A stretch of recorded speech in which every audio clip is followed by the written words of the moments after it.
Hello, everybody. Welcome back to The Informed Citizen. I'm your host, Dwayne Brown. This week, I'm going to talk a little bit about what's been going on in the news and been dominating the headlines lately. And that, namely, is the war and the invasion of Russia into the country of Ukraine. Now, it's a complicated subject and involves a lot of historical and contemporary context. So, to that end, I'm going to see if we can simplify this a little bit so that we can understand what's going on and how it may affect us here in the United States. So, any further delay, let's get into it. The Russian-Ukraine conflict, origins and current situation. Well, an important question to ask is, why is this important? Why should we care? Well, in my estimation, there's several reasons why we should care. First is just basic human empathy. There are people that are going to suffer greatly from this invasion of Russia into Ukraine. It's going to cause a lot of refugees. It's going to cause a lot of hurt, suffering, injuries, and death of both military personnel and civilians, particularly women and children. So just as thinking, feeling human beings, morally we should care about the pain and suffering of others, even if they're not our countrymen. Second reason we should care is because of NATO. NATO, which stands for the North Atlantic Treaty Organization, is a conglomerate of 30 countries, member countries, that was formed after World War II. Now, all of us that are members of NATO have an obligation to protect each other's security and interests. So if this Russian-Ukraine conflict gets to a point where the Russians are actually threatening NATO countries, then the United States is going to have an obligation to provide military support and resources to help defend those NATO countries. That can involve us sending our sons and daughters to war to die. Third, energy prices. The United States imports a significant amount of oil from Russia, somewhere in the neighborhood of 65%. Having said that, conflict that's going on in Russia, tensions between Russia and the United States can lead to a reduction of oil to us that can increase the prices because the demand is down. And here in the United States, where we already have economic hardships and inflation, increasing energy prices is just one more burden that underprivileged and underserved people need to deal with. Then there's a threat of cyber attacks. During the 2016 presidential election, it was proven that the Russians were involved with tampering with our elections. Also, China was found to have groups located within its borders that attack some of our industries and institutions. China, like Russia, is a communist country, and that is a thing that could be a consequence of us getting involved in what's going on in Russia and Ukraine. And last but certainly not least is the threat of world war. The United States and China are superpowers, along with Russia. We all have nuclear weapons. If this thing escalates to a point where the United States and Russia are actively involved in military combat, then the next logical thing to be concerned about is escalation to the point of the use of nuclear weapons. And if a nuclear war happens, no one is going to win on either side of this conflict. As always, it's important to understand that when talking about these things, we have to get our sources from legitimate sources. So for this talk, I got my information from Britannica.com, from IndiaExpress.com, and from ABCNews.go.com. So in order to understand what's going on today, it's important to understand some of the historical context, particularly as it relates to how the country of Ukraine got its start, how it related to the Soviet Union, and where we are contemporaneously. So about 1,000 years ago, Ukraine lay at the heart of the Kievan Rus.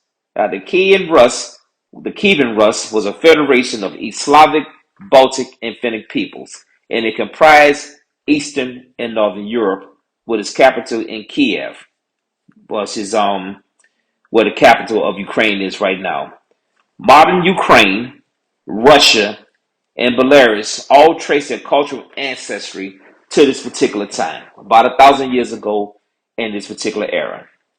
Now, in 1648, Cossacks under the hetman Bohdan, and I'm gonna butcher this word here, Khmelnytsky, rose in revolt against the Poles and took control of Kiev and founded the Ukrainian state of Cossack Hemaneti,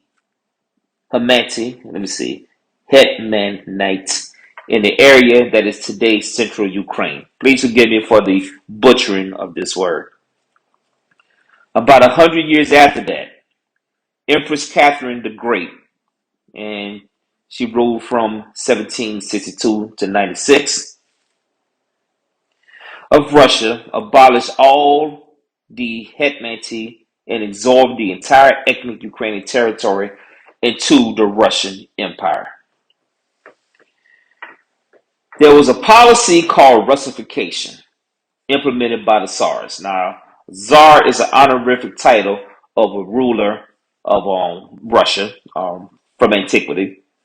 But what this policy was, it led to the suppression of ethnic identities and languages, including that of Ukrainians. So the Russian Empire comprised different people from different lands. And this policy of Russification meant that they were going to suppress those native cultural identities in favor of the Russian identity, generally speaking.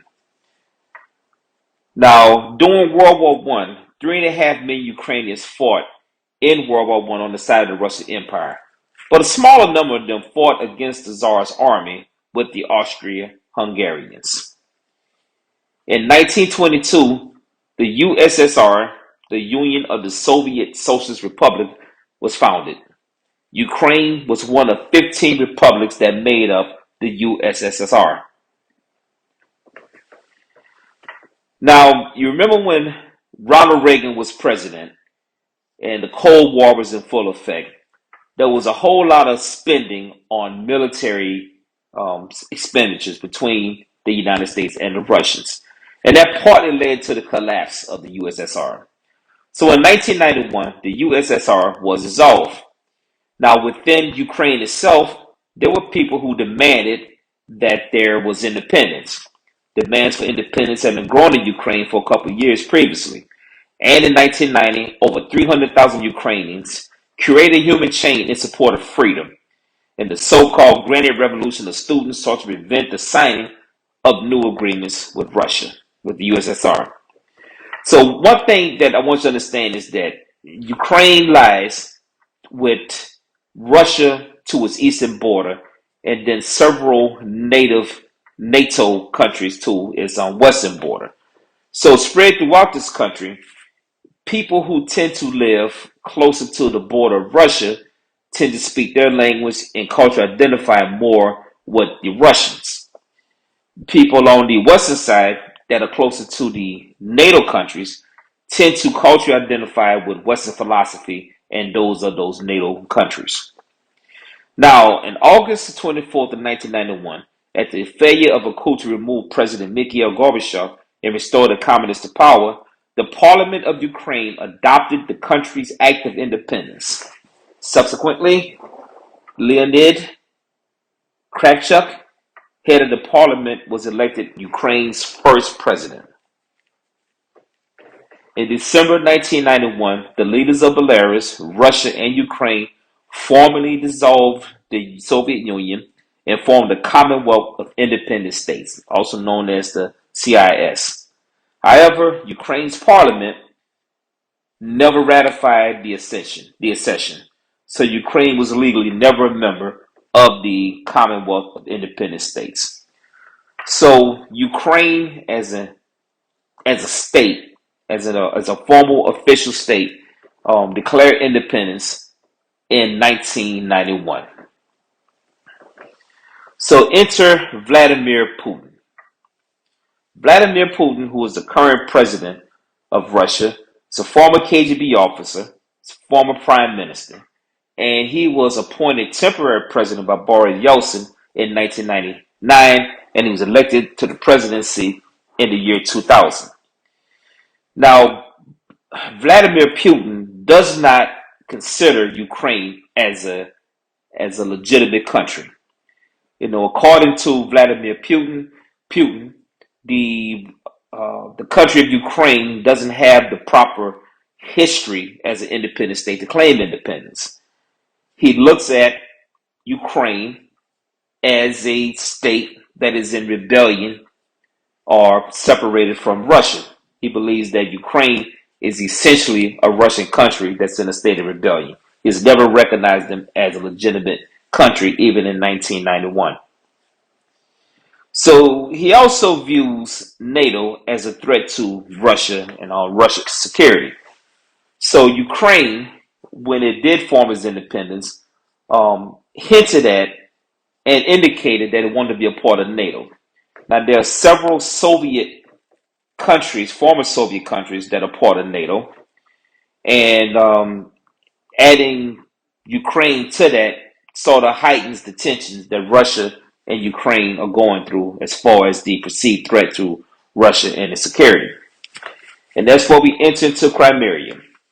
So it's important to understand that within Ukraine, there are pro-Western groups, people who are friendly to democratic countries and the United States. And there are also pro-Russian groups within its borders who are more friendly towards the Russians and their leadership and their history. And they culturally identify more with the Russians than they do with the Western groups and the NATO groups.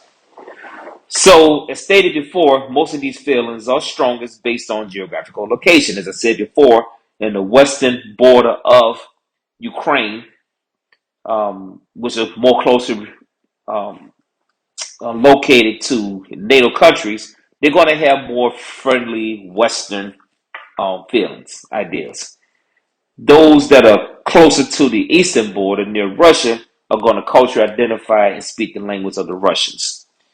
In 2014, during the Obama administration, Russia annexed the peninsula of Crimea. Crimea is located in the lower portion of Ukraine. It's a peninsula, and it's an important waterway from the Black Sea to the sea that lies on the eastern side of Crimea. There were some separatist groups that was located within the peninsula of Crimea. There was an open revolt against Ukraine. They were pro-Russian. They wanted to join the Russian Empire. And then because of that reasoning, however misguided it was, Vladimir Putin put his troops into Crimea, installed a government that was friendly to Russia, and then eventually annexed Crimea as a Russian territory, as a Russian holding. And that was to the consternation of the NATO members and to the rest of the democratic world. So essentially, that's where this Russian-Ukrainian conflict began. And it's been going on since 2014 with the dispute over and the annexation of Crimea.